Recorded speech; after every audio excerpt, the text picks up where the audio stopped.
Hello, hello, hello, hello. How's it going, people? Welcome to the stream. It is Friday, 17th of October. Of course, tomorrow on the 18th, Arsenal are playing Fulham. And we're going to talk about some updates. We're going to talk about some players. We're going to talk about Mikel Arteta's press conference. We're going to talk about everything. Mikel Arteta in press conference has given, so-called update on injury situation regarding Arsenal. He has defended Gyokeres and did some other bits and bobs here or there. So we're going to look at it. We're basically going to look at it. We're going to try and basically decipher the Waffle House settings. We're going to try and infiltrate the matrix to see what is what and where it goes. And other bits and bobs. I have some tweets saved up, basically, from today and yesterday that popped up on my timeline. So we can as well talk about them. Basically, that's all. Because preview we did yesterday, so if you missed it, go check it out. But for today, we're going to do all that. So like the stream, subscribe if you're new, and leave your thoughts down in the live chat. Big up Anfield the Red. Hope you're doing well today, my bro. Hope Liverpool has a great weekend as well. Arteta did true, and you and me also on defending Gyokeres will come. We just need, the patience is a very, very small. Let's be real. The patience is a small thing. In this business, because you can call football a business, patience is one of those things that is a very, very, very, very rough one. I'm not gonna lie. Tomorrow as well, and don't be worried. He didn't train today because he played 2 games for Spain. Apparently, Mikel Arteta said he's going to be available for tomorrow, but we're going to get into that in a second. I'm feeling good because I expect Arsenal basically to beat Fulham. Obviously, the injuries is not great. I still need to update my FPL.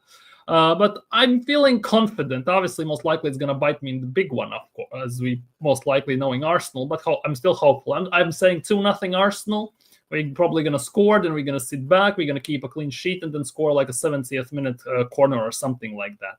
Personally, I'm nervous. If we lose, I will be slot out. Yeah, slot out. Interesting. Slot out already. Interesting. At least you have some standards for your club. I'm not gonna lie. I also read today that if Nottingham Forest lose this weekend, there's a big possibility that Ange Postecoglou is gonna get sacked. I also read that today. So there are some extra incentives to watch certain games, let's just say in Premier League, just in terms of to see what's going to happen in certain fan bases, with certain clubs and everything. At least Salah owns Little United. Yeah, Salah owns them, but we'll see how that's going to pan out. You have captained him. Good luck. Have you used your triple captain yet? in FPL? Big up, Darren. Hope you're doing well today, my bro. Hope Friday has treated you well and week has treated you well. Hope everything is good with you. Nothing is bothering you. Everything is okay. Now, some things before we get into the press conference I wanted to talk about. So you're going to use your triple captain on anyone? Do you have like a sort of a expectations, thought process, like when you're going to use it? Do you have it at some point? Big up, Camden Gooner. Big up, Camden. Hope you're going well. Hope you're doing well today, my bro. Basically, some things I wanted to talk about today, right?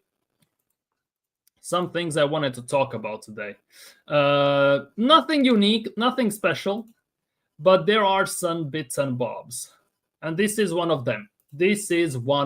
I wanted to talk about, which is, it's not great, but it is what it is. We have to talk about it. Liverpool will batter United, hopefully, some extent, hopefully. Shout out to Rasta Stocks, but hopefully.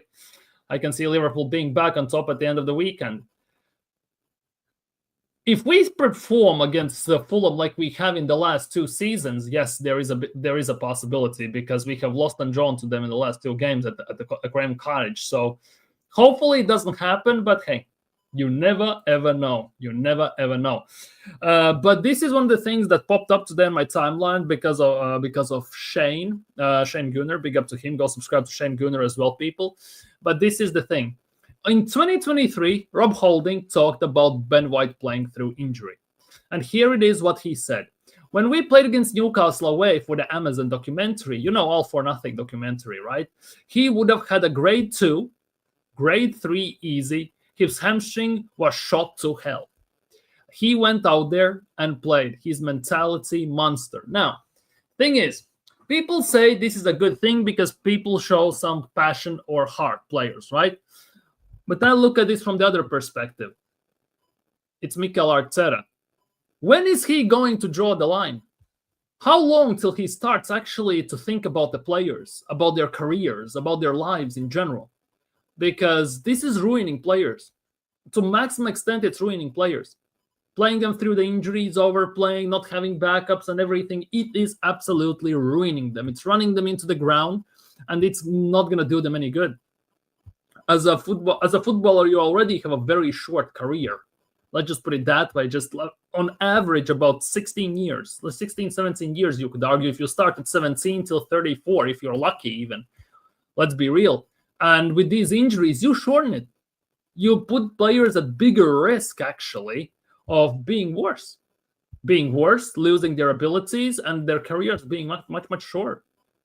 Like, people say, oh, he's a mentality monster, look at Ben White. But Arteta needs to take care of the players. Where is Arteta in all of this? Where is the medical staff in all of this? That, for me, is the big question, because how can you afford to play Ben White, who has a grade 2 or grade 3 hamstring injury, which is shot to hell, games? How can you even do that? How can you even do that? That's like me breaking a leg and my boss still says, well, you have to come into work because you're a fitness coach and you have to show example. It makes no sense. It literally, to me, makes no sense. It's utterly disgusting. And I've been talking about this. Quite a few Arsenal fans, also Shane, Views, Lee Gunner, Northside, DJB, Kenny, Ken, Jez, insane amount of Arsenal fans have talked about this, that Mikel Arteta plays players through injuries with no regard about their health. We saw that with Thomas Partey, Odegaard, Staka, Havertz, Jesus, Rice, Timber, and the list goes on and on. And it's been there for at least 3-4 years. It hasn't changed. Nothing has changed. And this is a big, big, big, big, big worry for me if I'm an Arsenal fan, because this could make literally your best player turn into, well, let's be real, nothing. Nobody. One injury, you play him through that injury, he makes it worse, and he might never recover. It's a very big risk you're taking with this. It's actually insane that people lap it up as, oh, he's a mentality monster and everything. Make it make sense. Make it make some goddamn sense. How people are so oblivious to these situations. How are they so, let's just say, accepting of certain circumstances, of certain instances in this regard? Because that is a total disregard of human health at the end of the day. It's a violation to maximum extent. Don't triple captain until the double game weeks come in December. I see. Big up, Andrew. Big up. Believe, trust the process. We have bigger fish to fry.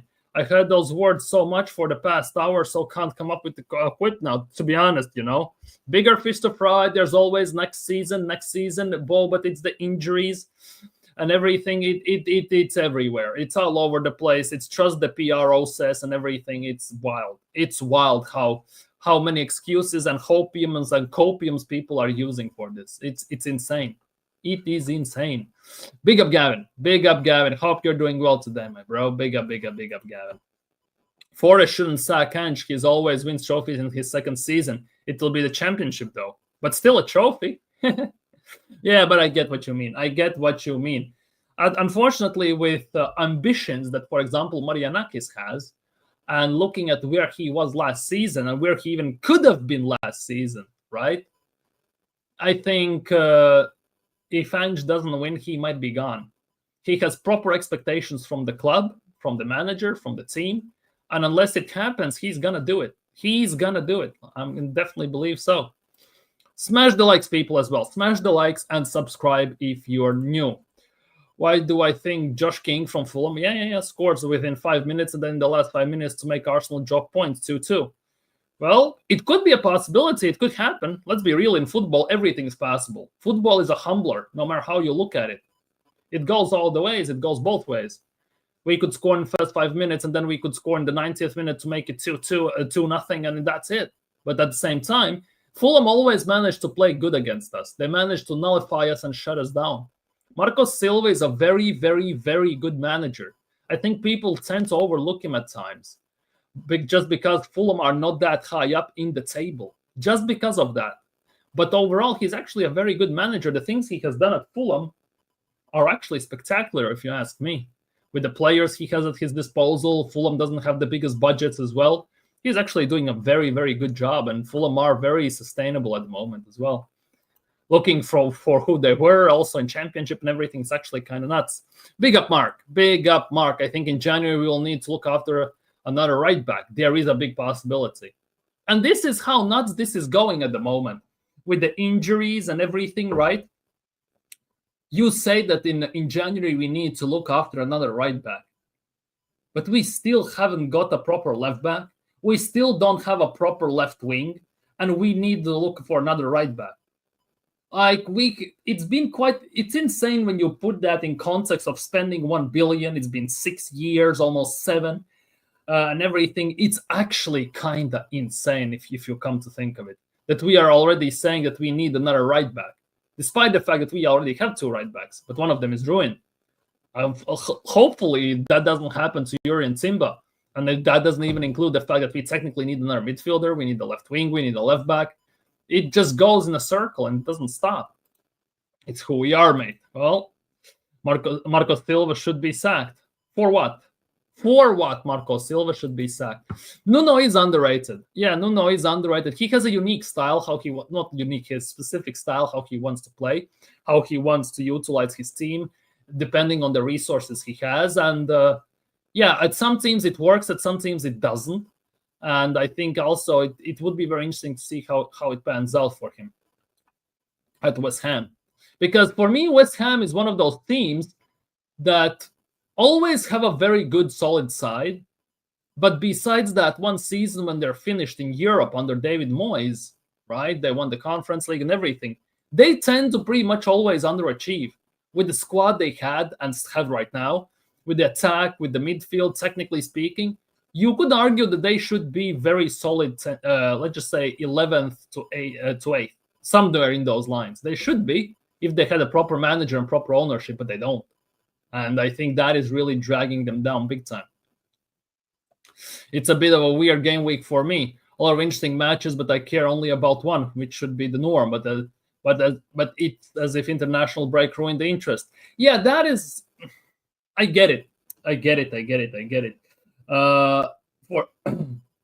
For me as well, for quite a while right now, to say the least, Premier League has lost its appeal in terms of watching the football specifically.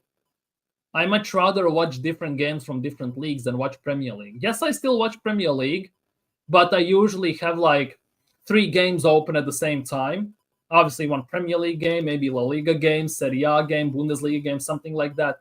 And ironically enough, 9 times out of 10, right, the Premier League game is the game I pay the least attention to, because it has lost its appeal from what it was, what it used to be, what it delivered, and what it had, that special something.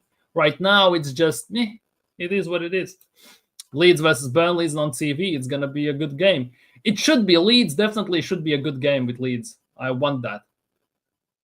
I would love to see a Leeds game. Do I have the Leeds game on TV? Let me check quickly. Do I have the Leeds game on TV for tomorrow?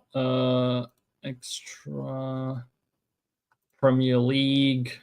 Yeah, I do. I get Leeds game on TV. It's a Turf Moor, obviously. But yeah, I get the Leeds game. I get the Leeds game on TV. Happy days for me. Happy days for me. I think by then it was no depth. Yeah, but that doesn't excuse playing player injured. That is not an excuse to play an injured player. Like Rob Holding said, Ben White had grade 2, grade 3 hamstring. It was shot to bits. And Arteta still made him play. It's not an excuse to play an injured player, because we didn't have that. It's not an excuse. Come on. Don't defend Mikel on this. Big up Marlon. Big up Marlon. Liverpool Man U, big match, yeah. Yeah, definitely a big one. Sadly, the hype around the Premier League matches does not actually match up with the quality of football. Yes, and and that's the sad one. You would expect with the team with the most money, with some of the biggest teams, with the biggest budgets, biggest TV revenues, biggest coverage, and worldwide commercial PR, you would expect to be actually the best league, but it's not. It definitely is not, and that is kind of sad as well. Looking at it all as a collective thing. As you talk about other leagues, what do you think about the Premier League teams doing long throw-ins? Well, long throws have been a thing in football for quite a while, let's be real. Obviously, it was a very known tactic for lesser teams to gain some sort of advantage when they play as underdogs against big teams, right? But at the moment, I don't want to say Mikel Arteta is the connoisseur of all of this, but he kind of is bringing this into a position where set pieces and long throws and then situations like that have become more important than ever. More important than ever, because if you look even at Arsenal, we are by a mile the best set piece team in Europe. Arguably, you could say even in the world. I haven't checked the world stats, but I would expect them to be, if not first, second at worst. Arsenal are the best thing, best team at that. And Mikel Arteta is taking pride in that, because if you think about it, how many times set pieces have bailed us out? How many times? And overall, it's not sustainable, because no matter how you look at it, it's just a matter of time until it dries up, until we get figured out and everything. Like, that is the nuts part. And long throw-ins go in the same category, because long throw-ins was our plan B when against PSG in Paris. Like, that is also not the thing that you should be doing. Arteta out, Kroenke is out. Well, yeah. I'm glad I no longer pay and go to attend Arsenal matches. It's no longer worth it. Maybe in a few years, maybe there is hope, but at the moment, yeah, it is a bit of a rough one. It's not a bit of, it's quite a rough one, to say the least, with the money, with the expenses to go there and everything, the season ticket or the singular ticket. It's quite insane if you think about it. Medical staff out too, they don't even do their jobs. Yeah. Liverpool, man, you never disappoint. Yeah, hopefully that will be a good game. Hopefully that will be a good game. Let's see what United does. Let's see what Amram does. Medical team work for the benefit of the club and not the player. Their job is to get the player back to playing ASAP. Yeah, hence why maybe some players are being rushed back. But as well, it's also not an excuse. It's also not an excuse, because why Ben White got played, why Odegaard was playing when he couldn't play for Norway, why Declan Rice plays with a broken toe, why Timber says he cannot even walk properly, he feels the pain, and he still gets played despite that. It's like the fact that Mikel Arteta plays them and medical staff clears them for playing despite the fact that he's saying that he cannot. It sounds very weird. It sounds very wrong, and something is not right there. Because I think Timba said that about the fact that he said to the medical staff that it's painful. He cannot walk. It's excruciating pain. And they said, well, we don't see nothing on the scans. It's nothing. Just walk it off, basically. And that just doesn't have to happen. Liverpool have not won in 3 matches. They will be hard of Man U to see how. Yeah, it will be interesting to see. Liverpool need a win desperately. United, well, they need wins like nothing. Like nobody else, to be honest. They've been doing that where Madueke at. Yeah, big up hyper protagonist. Big up, bro. Big up my boss. Hope you're doing well today. Hope you're doing well. Stoke City don't even have to be in Prem. We have Stoke City in the Emirates now. Yeah. And that's kind of sad. No more woe and tiki-taka one-touch attacks like the Wilshere goal versus Norwich. Oh, that was a great one. It's like some of those goals are fully imprinted in the memory. Like you can just close your eyes and you can just envision all the players' movements, what defenders were doing, the back heel pass from Giroud and everything. Like, it's phenomenal, to say the least. It's not the same. Just an example. It's not just us, the football gun style. Yeah. Hence why also certain players who are more, let's just say, freedom, and managers allow them to do a bit more on the pitch to express themselves, looking phenomenal. like Cherki at Lyon, obviously Lamine Yamal, Savio at Girona, and all this stuff. They were looking phenomenal. They were looking like world beaters there. And now look, Cherki goes to Man City, Savio goes to Man City, and they're arguably, they have lost something. They're a shadow of themselves. Cherki won't be the same Cherki we saw in Lyon. He will have to adapt to the system and everything. Like it's not like it depends. It's a very hard watch. Controversial question: how many Arsenal games do you really need to go? What do you mean by that? How many Arsenal games do you really need to go? What do you mean that I need to go? I don't need to go to the head. That's for sure. They get repetitive after a while. Soon enough, you run into the cult. Yeah. Something like what do you mean by this question? What's the meaning behind it? What's the thought process? They get repetitive after a while. Soon enough, you run into the cult. Yeah. Arteta doesn't give Ranieri minutes. There is a big possibility of that. Don't be surprised if it doesn't happen. Man U needs wins too. It's both teams need wins desperately, without shadow of a doubt. Yeah, good getting ready for another 20 miles. Oh, damn, nice. Another bike ride, right? Another bike ride. Enjoy it. Fully enjoy it. I assume it's like early morning where you live, so should be very nice, calm, maybe not so hot as well. Nice, relaxing ride, definitely. I used to go every home game, as many away games from season 78 to 2013. Even when I was working in Zurich, I would fly back for matches, even midweek ones. That's proper dedication, full-on dedication. Props to you, Hendon. Full-on props to you. Prime football days, prime Arsenal ball. Oh, the days. Kids nowadays just ChatGPT football. Yeah, definitely. Because it feels that way. Because if you look at there are those trivia questions and all this stuff that get pushed out in the media, right? When fans respond to them, right, and everything, it's actually embarrassing. Look at this. Look and listen to this. Look at this. William Saliba start for these all-time football clubs? Does William Saliba start in the 04-05 Chelsea team? Yes, over Carvalho, innit? Yeah. I am backing it, but Carvalho was outrageous. No, you know what? Them two together, they were a deadly duo. But imagine John Terry and Saliba, bro. They're not, bro. That conceded record would have gone all the way down they to conceded 5. 15. I'm going to say no. Does William Saliba start for the Real Madrid 3-peat Champions League team, 2016 to 2018? But Saliba would be Varane's age right now when he was doing that 3-peat, innit? I'm going yes. Saliba's better than Varane. Or Sergio Ramos. Is he better than Sergio Ramos? No. Maybe. It could be, but I'm going Varane, yeah. Yeah, I think I'm going to go, he's going to start for Varane. Does William Saliba start for the Man City Centurions team? Who was that? I'm going to go who? yes. I'm going to go yes. Yes, bro. Yes, bro. yes, Easy peasy. yes. There's not... Oh, my days. Yes, bro. Just relax. So they're good players. Saliba's clear, bro. Okay. Does William Saliba start for the Arsenal Invincibles?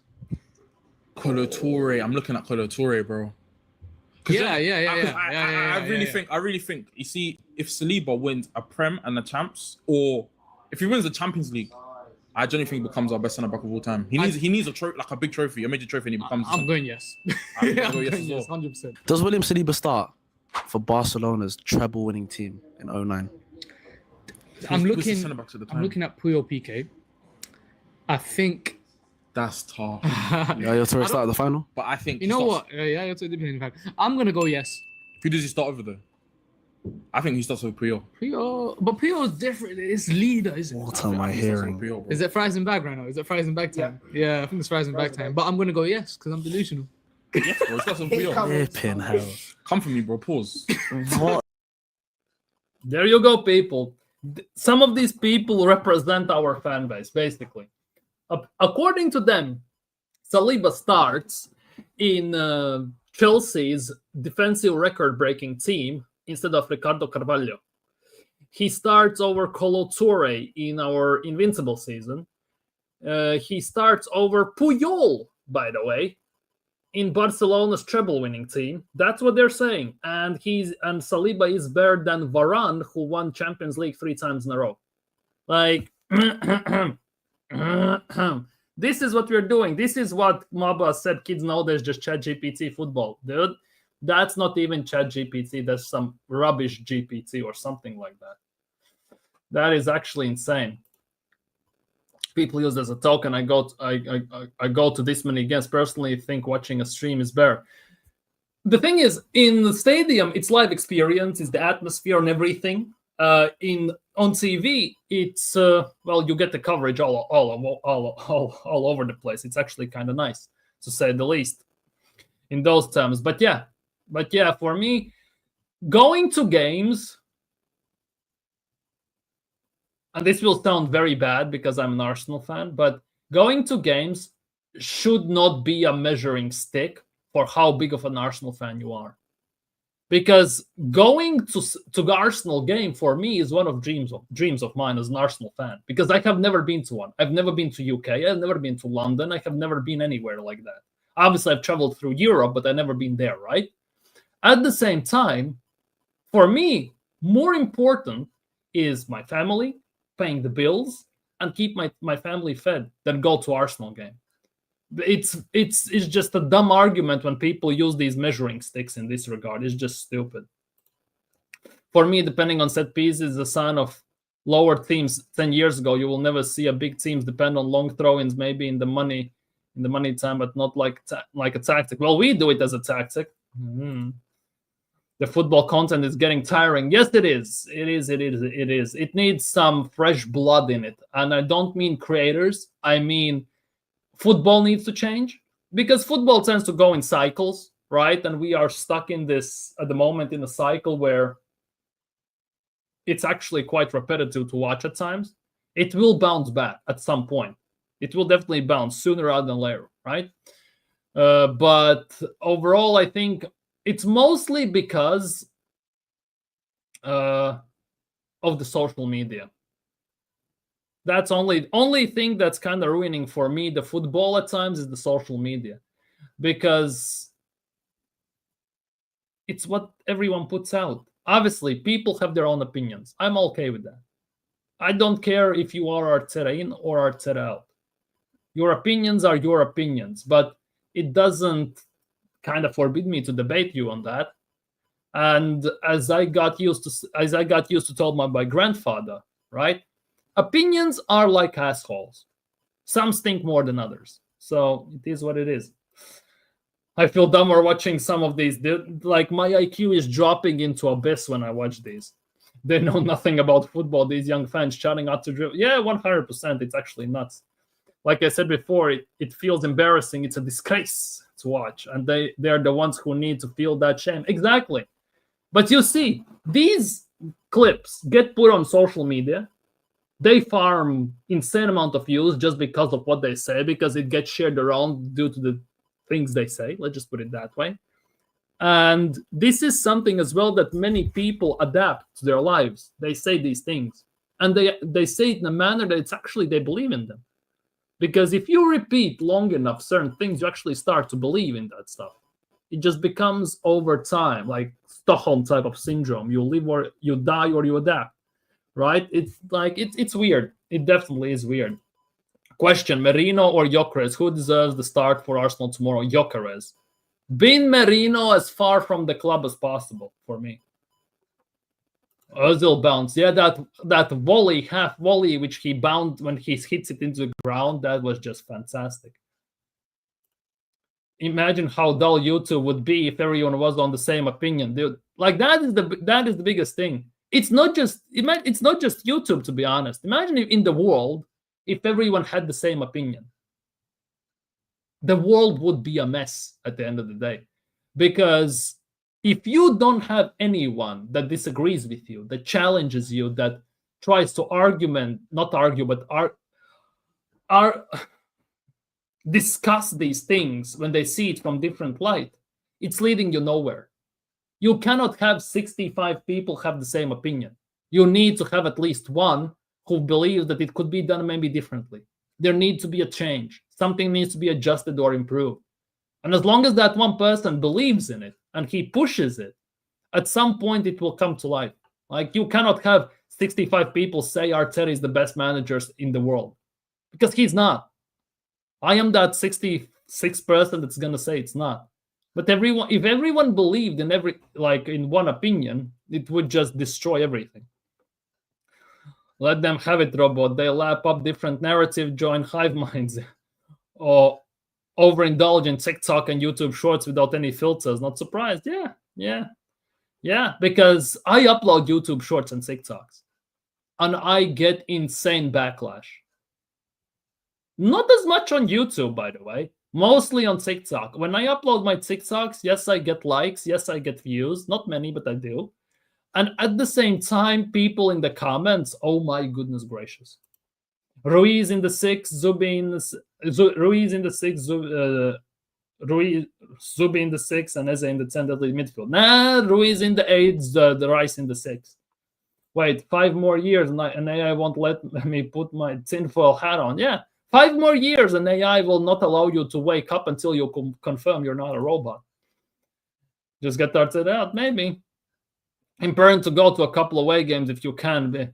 I've been blessed, not gonna lie. It costs some good money, but I don't think it needs to be 50, 60. Yeah, exactly. I've been to football games, international ones as well. I've been to my country's international games when we have played Netherlands, when we have played Portugal. I've seen Ronaldo live, for example, and I know that millions of people have not seen Cristiano Ronaldo play live. I have, but that doesn't mean that I'm better than them. But these fans that go to Arsenal games present themselves as they are better fans than the ones that don't go to games. And it's just like, who said this? I don't remember who said this. Julian said this from AFTV, or who said it, right?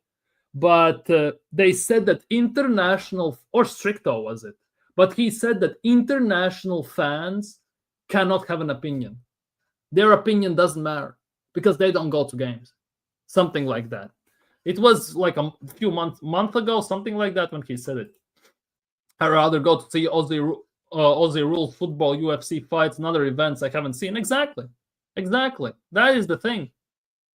Exactly, because there are things that you maybe enjoy more at the end of the day. Yes, maybe you support Arsenal or your club, whoever you support. Yes, maybe it's important in your life, but at the end of the day, if you have to travel to UK to watch them play and it costs you £1,500, for example, or £2,000, right? And you can go to the local, let's just say, Barcelona friendly game against the Australian League All-Stars, right? For, I don't know, $300 or something. You're going to go to the Barcelona game. You still have, let's just say, $1,700 left over to treat yourself, to go to like 3-4 more concerts and everything. Like, it goes like that. It's them AFTV's fault and those so-called fans. Yeah, AFTV is also changing. Turkish has left. James has left. We'll see who else is going to leave soon. It looks like they're doing a purging or something like that. And the ones that actually call Arsenal out, Arteta out, are actually leaving. The ones that are happy clappers and clap their bum cheeks are getting more powerful there.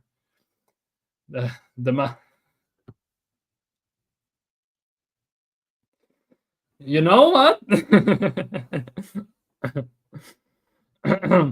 I'm not gonna read that first thing, but I know what you mean by that. Smash the likes, people, and subscribe if you haven't. It was so hard to watch Arsenal, man. I barely saw us winning matches, and I still believe and Arteta the worst manager of football. Yeah, he's not in the history, but it's not looking great at the moment, is it? We were winning FA Cups before Arteta, and as soon as he comes, he can stop winning. Well, he won one at least, but after that, it's been 6 years of total, nothingness. Let's just put it that way. Absolute fairy dust all over the place.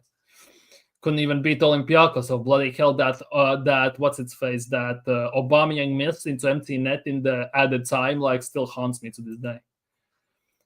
Big up Sheldon. It was Gooner Lee who said the international. Yeah, see, thank you, Sheldon. Gooner Lee, yeah. One of them, man, said that international fans' opinions and all this stuff doesn't matter. Like, what? Like, I know Arsenal is a big club. They have a big following in the UK. But Arsenal would not be Arsenal who they are today if they didn't have international fan base. None of the big clubs would be that big if they didn't have international fan bases. If you watch the match at the stadium or watch on TV or watch on a stream or listen on the radio in some jungle rainforest, then you are a fan and your opinion does matter. Exactly.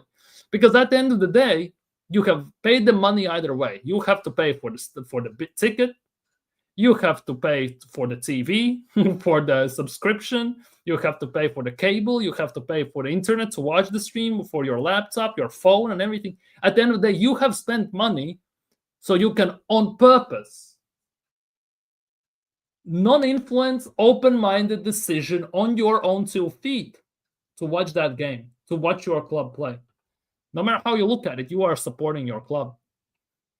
The twin league. No, I'm not a twin. Not so whatsoever.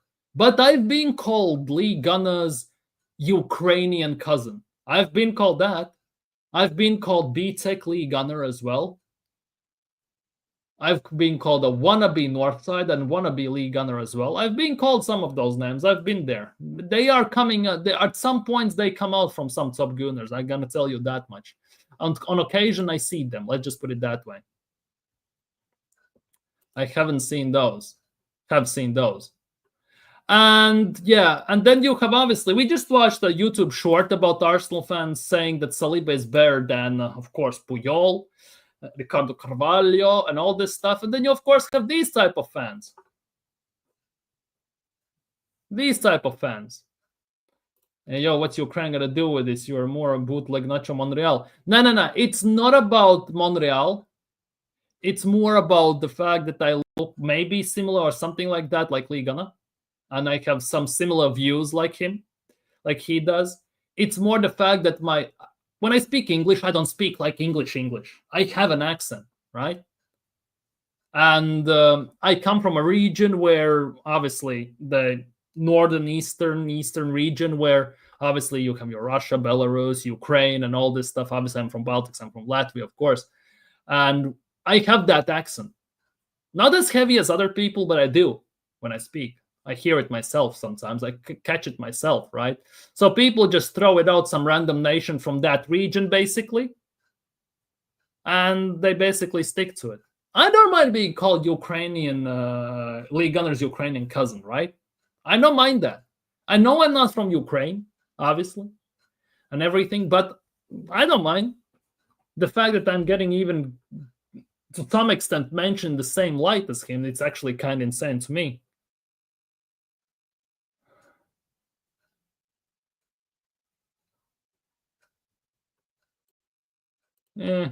Here, this I'm Jamaican, never been to America, but I'm a massive Lil Wayne fan. Who can tell me different? I don't matter. Fuck the noise, man. Exactly. I'm not Dutch, for example. I'm not from Netherlands, but my favorite music is EDM, trance, electro, everything. My favorite DJs, Hardwell, Tiesto, Armin van Buuren, everyone's from Netherlands, and more and more and more. I have been to Armin van Buuren concert in my country. He's been here. I've been to that, but that doesn't mean I'm Dutch or something like that. That doesn't mean I'm more like I'm less of a fan because I'm not from Netherlands. So games abroad is controversial. It could be interesting to have 2 games abroad a week. 80% of the fan base is abroad. Problem is it's a bit woke. If that happens, right? If Premier League games and stuff like that starts to go abroad, it's done. Football has lost everything, to be honest, because there are already talks last year about FA Cup final being played in the USA. Like, no chance in hell. If that starts to happen, I think football, as technically for money-wise and viewership-wise, it could be good. But the actual emotional and aesthetical aspect of the game is gone. Well, that's for you to figure out. Brits will hate it for sure, but games abroad could finally solve some countries never getting a game. Yeah, in those times, I get it. I absolutely get it. Like that. I absolutely get it like that. At the same time, for me personally, you should not be playing these type of games abroad. Like Premier League games, Cup finals. Those games should not be played abroad. Because I know it's also very weird for me because La Liga has this practice, doesn't it? Because you have your Spanish teams playing was it Copa del Rey or Super Copa de España or something like that final they play in Riyadh or they play in Saudi Arabia or wherever they play, right? For me, it's weird. I get it why they do it, because it's at the end of the day, it's a business. But overall, for me, it just makes no sense. I'm a massive NBA young boy Kendrick Toyline. Yeah, exactly. I like NBA. I'm a Bulls fan for 20 plus years. But if I ask a Bulls fan, does that make me a less of a fan that I'm from, well, Latvia? I have waken up at 3-4 a.m. to watch some Bulls games. Does that make me less of a fan? No, it doesn't. Is every team gives up 2 away games? It won't be that crazy. Every team gives up 2 away games. So 16, you play 18 games. 18 games, you give 2 away. Every team 20. To be honest, if they give up 10 away games, you cannot even do that. You have to give up half of this. I don't know. It depends also where you play. Because if it's like Arsenal when they go on preseason tour only to USA, obviously before this season, this preseason, they go only to the USA, it makes no sense. Because we can visit Rwanda on the side. We never go to Japan, Africa countries, most of the time, South America. We never go there. We only go to the USA. Like it's a weird one. It's a very, very weird one. It also, I think, for quite heavily depends where those games would be held. Or they will push it through. Fans were against new Super League, but they will push it in Champions League, not that mind the format. Yeah, fans were mostly against Club World Cup, and they still pushed. Yeah, just wait. It's all about the Benjamins at the end of the day. It's all about the Benjamins, isn't it? You tried to. Yeah, I have. I streamed there very consistently for like half a year, and I didn't get nowhere near as far as I have gone on YouTube whatsoever. Premier League will be having occasional games in the US and Saudi via Netflix, Netflix and something like that. I can see that definitely. Netflix needs to survive somehow. I remember when Inter Miami. That's USA though. That's a bit different, isn't it? I think it's going to happen ridiculous. Could be one of those things people grow to love. I think it will grow on people over time. It definitely will. But I think for older fans, just the fact that the games are being played abroad, it's not going to sit well.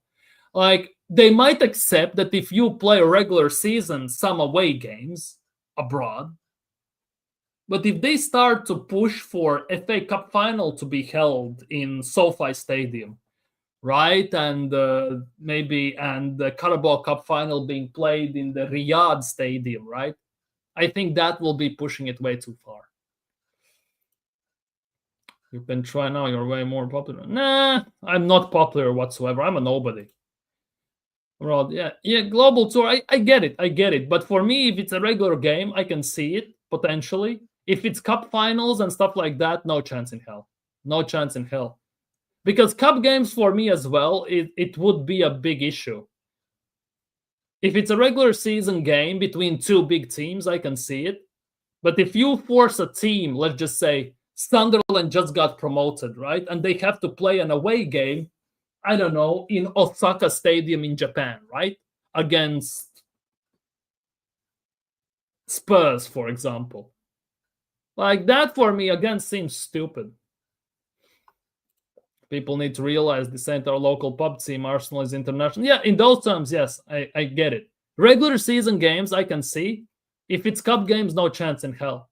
No chance in hell. I don't want to see any cup game being played abroad whatsoever.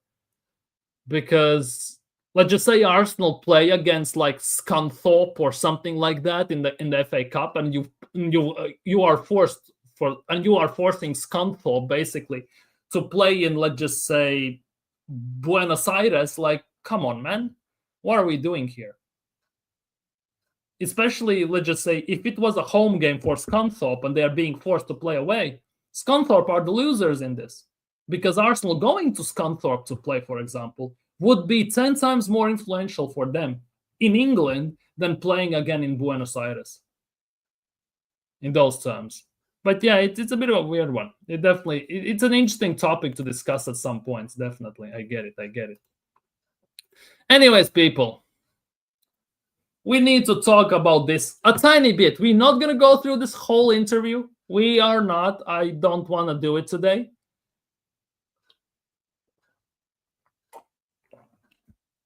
But we're gonna go through some general topics.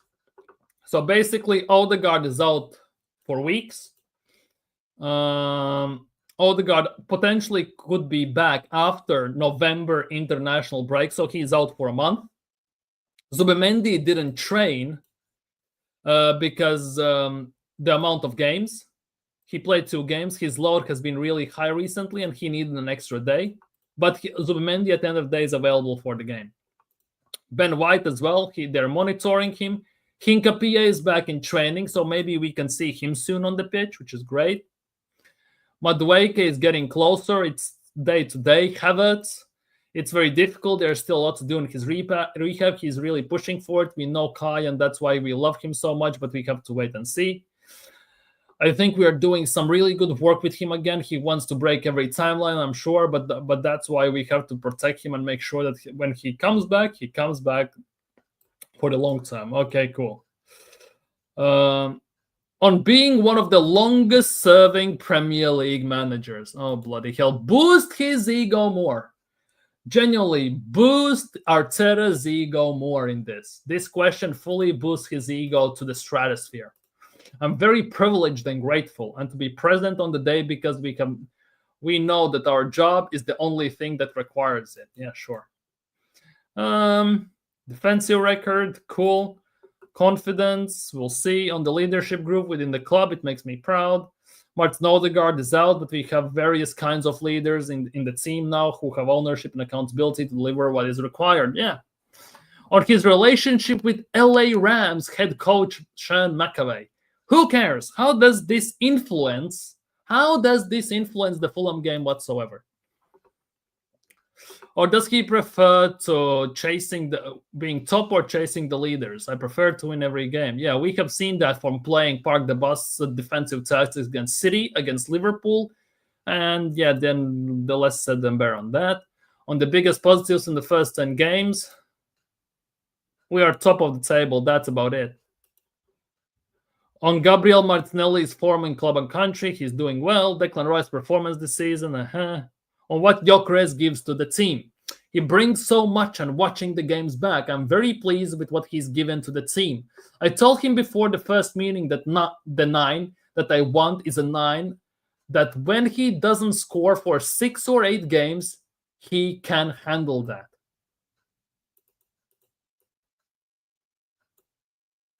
Sorry, a number 9 that doesn't score for 6 or 8 games. 10 years ago, if you had a number 9 that hasn't scored for 6 or 8 games, he would hold bench so quickly he couldn't even spell what? 6 games on score. If not, you'll have to go somewhere else because the pressure is gone. The exception is going to be there. Expectation, sorry. So if you put a number 9 shirt on Arsenal, you have to be able to say, okay, 6 games, don't score. I'm a different player. I start to act in a different way. I want much more of these games of what he's doing. Once we have those opportunities to put them in, I'm sure it's going to happen. Okay. I'm never playing home games abroad. On the scouting of Victor Gyokeres and the qualities he brings, on how he judges Victor all-around game, the first thing that's going to give something extra, okay? On switching players off during position during matches. Or if that's something he wanted to do. On Piero Hincapié's role in the team, goes very single action, especially in defending. Okay, cool. And if he spoke to Joby Alonso about Hincapié before signing him, yes, for sure, I had to, okay. On preparing for the Fulham game, not winning there for the past 2 visits, you always learn from that. Yeah, sure. We'll see tomorrow. On the development of Mikel Merino's goal-scoring abilities, he scores for De La Fuente, not for Arteta. On what he learns from other coaches, a lot of things haven't. On the importance of relation with the owners, on Odegaard's mental strength, on having the squad to deal with injuries, on being labeled as a favorite for the title. I don't know. Then we have to ask on how accurate it was 1, 4, or 8 weeks ago, so we don't know. And if it's possible to stay at the top of the league until the end of the season, it is possible. To be honest, if we win every single game, we're staying top of the table. So yeah, it is what it is. Arteta defends Gyokeres, gives updates on injuries. That's about it. Let's just put it that way. Smash the likes, people. Subscribe if you're new, by the way. Different countries have different rules about visiting. Some fans may find it hard visiting US or even Qatar or Snowdes, but it's all yeah, the visas, drinking bans, everything. People will have to accept that as well. Havertz won't be back till after Christmas, most likely December.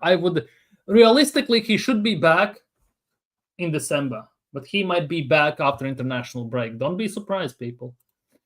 A longest-serving manager that still has not won Premier League or the Champions League. Yeah, ironic, isn't it? The way Arteta glazed Gyokeres, he may be out for a while. True, yeah. Definitely, there is something to that as well. There is definitely something to that as well. You can tell that Arslikas Simeon Canton has those questions. Ooh. Big up, Dio. Hope you're doing well, Dio. Long time no see, brother. Yeah, his pressers are pure waffle, definitely. Yeah, Nelly is always playing up top recent times for Brazil. Arteta doesn't want that. Sell one, sack the other. Yeah. Blood sugar is going up just reading him. Yeah, 100%. 100%. Imagine stock of waffles, but no syrup. That's not presser. Yeah, you just eat two because you can, and then you just you cannot swallow because you have no saliva in your mouth left. There is no flavor. All the texture is gone and everything. What if no one gets more than 10 goals because the goals are all shared around? Exactly. There is a possibility of that. Definitely there is a possibility of that. Currently, after 7 games of the season, our top goal scorer in the Premier League is Victor Gyokeres with 3 goals. With 3 goddamn goals, you know. Note, every player performs when not playing under Arteta, even Nelly and Trossard. Yeah, not when under Arteta. Yeah, Merino is a world beater under De La Fuente. He looks like a completely different player. He scores goals for fun from number 10 spot. For Arsenal, on time he play, yeah, it is like that, and that is actually kind of nuts. By the way, I didn't talk about this enough. Where is it? This one. The state of our fan base. This ain't 2016 anymore. Odegaard is already clear of David Silva. In which universe Odegaard is clear of David Silva? In which universe?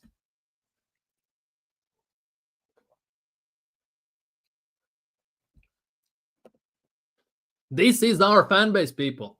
This is our fan base, people. Martin Odegaard, according to this, is clear of David Silva. Dude, Isco is a baller. I wanted Isco when Real Madrid were letting him go. I wanted him at Arsenal, and people said I was stupid. You lot are legitimately heading on Merino for what? I don't know. You watch Arsenal games? You've seen Merino in the midfield? And the other one is this. The other one is this. Most chances, created from open play in the Premier League so far this season. Liverpool 71 chances. Man United have created 68 chances, you know. Bournemouth have created 59. Man City 57. Newcastle 57. Nottingham Forest have created 57. Goddamn Everton has created more chances than Arsenal. Arsenal are on 53 chances created this season. If we talk about Premier League, that's 7 games in. That's 7.6 chances a season. Quick math, right? That's 7.6 chances per game. And if we talk about the fact that most of those chances created, if I'm not mistaken, are against Leeds and Newcastle and Nottingham Forest, right?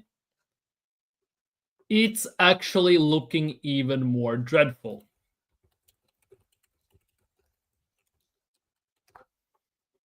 Let me check this. Where is it? Stats.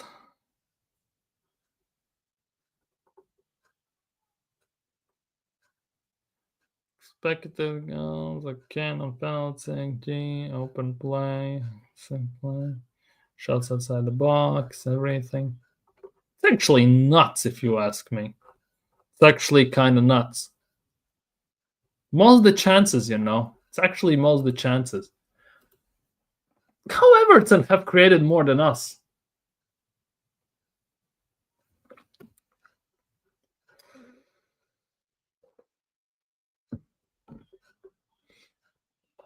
He plays like senior. Yeah. Yeah, to be honest, I thought it was worse. But at the same time, if you create 53 chances, like if I said it out loud, 7.6 chances per game, right? It's not looking great, is it? And if you also include the fact that we didn't create too much, let's just put it that way, against cities and all this stuff, it's actually kind of nuts. And to be honest, big up Mob Boss for this.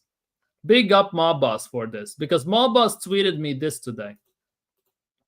Arsenal have the second highest XG. This is for all the stats nerds and virgins out there, to some extent. No disrespect, but if you preach XG like it's the holy grail, you need check something. Most XG created in the Premier League this season. Somehow Arsenal have the second highest XG created this season in Premier League. Man United are first and Chelsea are third. The thing that is very, very, very, very concerning in this regard is this.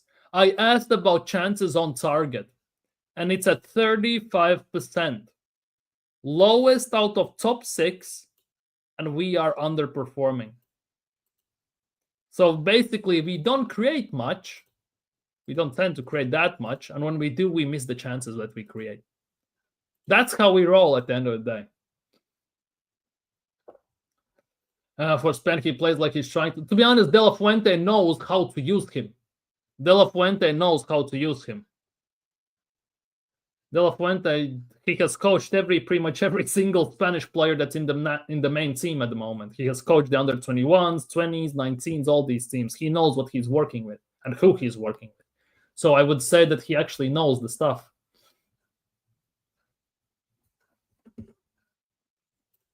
It's like coughing baby to hydrogen.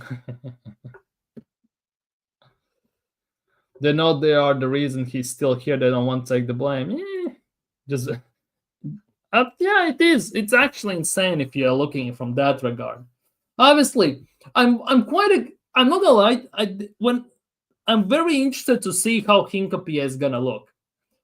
Of all the players, like currently coming back from injury, I'm most interested in Hincapié. I want to see how he looks. I really hope he doesn't get injured. He gets extended period of time in the team to play some consistent, proper minutes. I want to see how he looks because he played a few minutes, got injured, and we haven't seen him since. I want to see Hincapié in the team. I want to see how he looks. Will he be at left center back? Will he be at left back? Will be interesting to see, to say the least. And the other big question about this Odegaard injury, right? Arteta said he's out for weeks. He's expected to be back after November international break.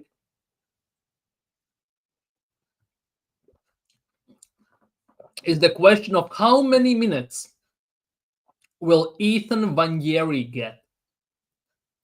Because everyone at the moment is expecting Eberechi Eze to start in the 10.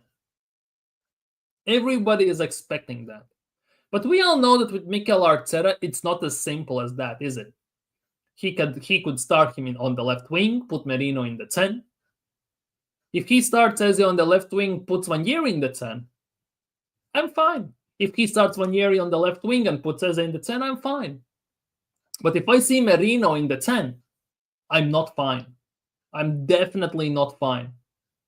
Because it's been proven that he in the 10 cannot do what he does for Spain. Because they play different style, different system, different tactics, and everything.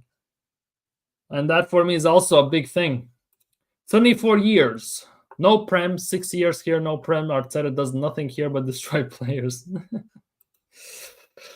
True. I would play him at left back over Calafiori. He gets beaten too easily, and Calafiori is too lazy. The Calafiori feels very, very, very, very lightweight. He's 6'2", if I'm not mistaken.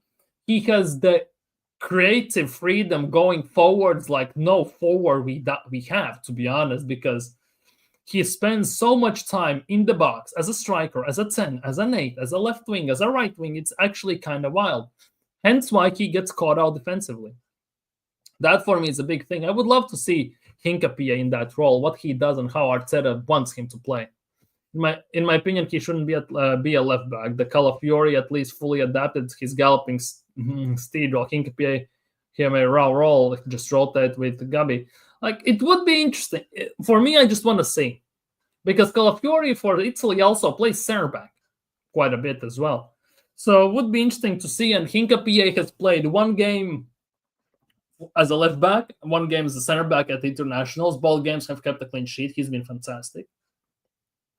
For Jabi Alonso, he played left center back, left wing back, or left mid even. So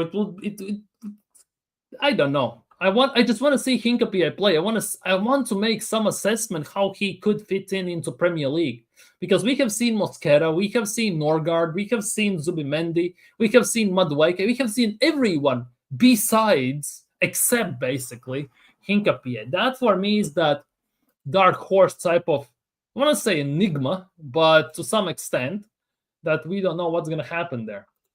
Should be getting more than Odegaard. When Yeri getting starts is dependent on how much Arteta has with Trossard and Martinelli. Yeah, and that is obviously the biggest thing. Martinelli is in a good form, more or less. Let's just put it that way. Also, the biggest thing is the fact that he starts as a number 9 for Brazil.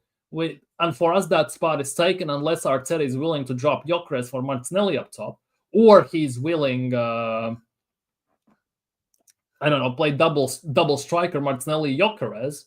We might not see Wanjeri. Wanjeri might get some microwave minutes on occasion, but I don't think it's going to be very extensive. Just like last year, Odegaard got injured and Wanjeri almost pretty much didn't play at all when Odegaard was injured. Because we saw, again, Merino there, Zinchenko there, Trossard, Havertz. We saw everyone there besides Wanjeri. Wanjeri got to play only when Saka was out, pretty much. Like, I don't know. It's nuts. When Merino in the 10 alone should be. How much patience? Yeah. Arteta has how much patience? Yeah, basically, how much patience Arteta has with Trossard and Martinelli. But Martinelli in recent times has been very effective off the bench. And that for me is the biggest thing. Maybe there is a chance. Maybe there is a chance. Hinkapie is Gabriel cover mostly. We will see him soon. Hopefully. Because I don't want to see him only in cup games. I want to see him in Premier League as well. And maybe some games in Premier League at home he could play. Away as well. To be honest, there are teams we will dominate no matter how you look at it, at least possession-wise, and we'll see if maybe he can do something there. But yeah, I think Hinkapie has come in as a Gabriel cover. We'll see how that develops. We'll see how that goes for Arsenal. 4-4-2, 3-5, I'm telling you, with Nelly and Gyokeres. Maybe. That could work, definitely. I like Calafiori. He's like an unsolvable puzzle.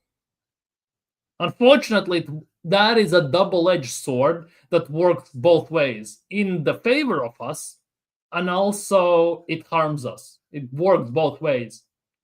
It helps us going forwards. It doesn't help us defensively, in my opinion. And that as well is it's also a nuts one. That's how I view Calafiori. He's a double-edged sword. He helps us going forward. He doesn't help us back in defense.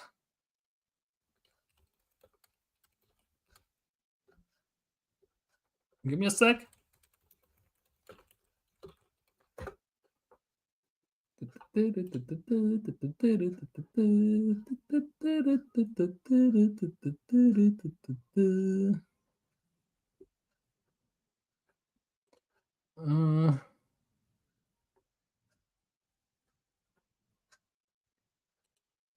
Where is it? Where is it? Where is it? Where is it?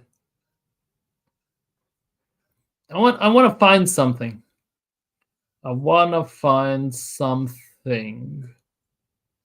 Just curious about something.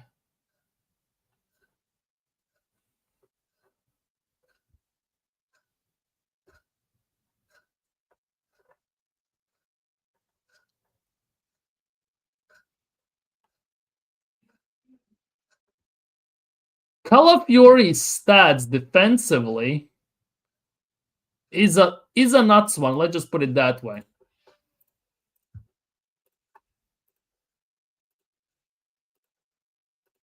Here it is.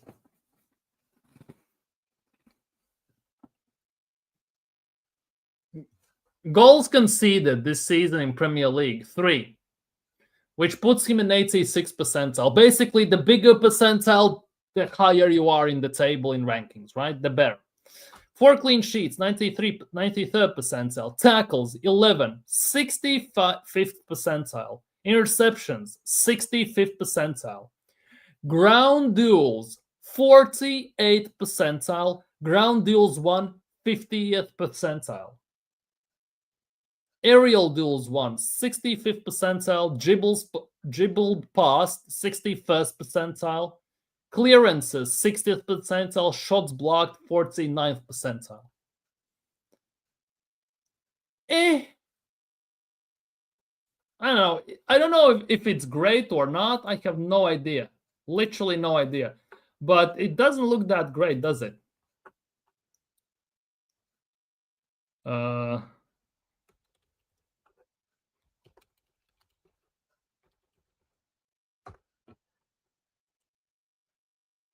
Give me a sec. I want to check this. I want to test something.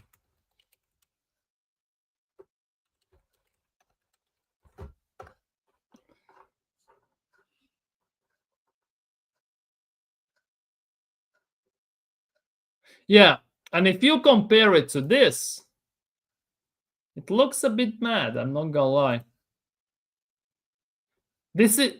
Guess which player's stats are these? Goals conceded, 385th percentile. Clean sheets, 4, 93rd percentile. Tackles, 25, 4.3 per game, 98th percentile. Interceptions, 75th percentile. Ground duels, 89th percentile. 78 this season, 13.5 per game. And ground duels won, 7.59, which puts him at 95th percentile. Obviously, shots blocked are none, so there's nothing to it. Clearances, 66th percentile. Guess which player is on the screen right now? Isolated, yeah, but in the pack. Yeah, in the pack, obviously. Hence why at 3 at the back, he is actually decent as a 3 at the back 3-back Sansal. Calafiori has free reign on the pitch, and that is the biggest worry. Let's just put it that way. Martinelli is effective off the bench, 100%. Exactly. We have a winner. It is Jurrien Timber. It is Jurrien Timber. He is fantastic in ground duels. You cannot get past him dribbling-wise. Which is actually kind of nuts. 95th percentile in duels won. If you're looking that way. Yeah, instantly. Instantly. The thing is, we don't really have anyone else. Skelly is not exactly a deal back either. Hincapie is a mystery. Yeah, basically. Calafiori is all right defensively as long as Magalhaes is fit, is not worth. Yeah, in those terms, yes. But I'm sick and tired of Gabriel he has to do double duty all the time. He had to babysit Zinchenko, partially babysit Skelly last season. He has to babysit Calafiori. I'm kind of annoyed about that as well a bit. I know it's a team effort and everything, which technically is great, but come on, man. Skelly should be brought into midfield, 100%. And we probably need to go out into a left-back market. Again, Tierney. Tierney.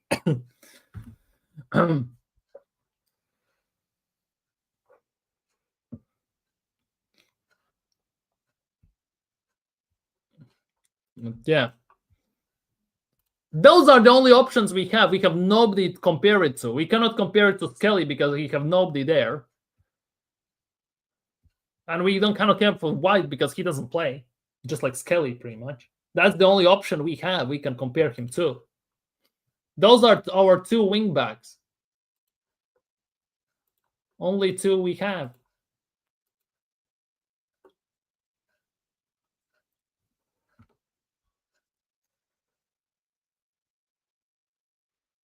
I don't know. Might be a bit of a fetish or something, but he does. He definitely does. Yeah, one is good, can score and defend. One just can defend and just attack.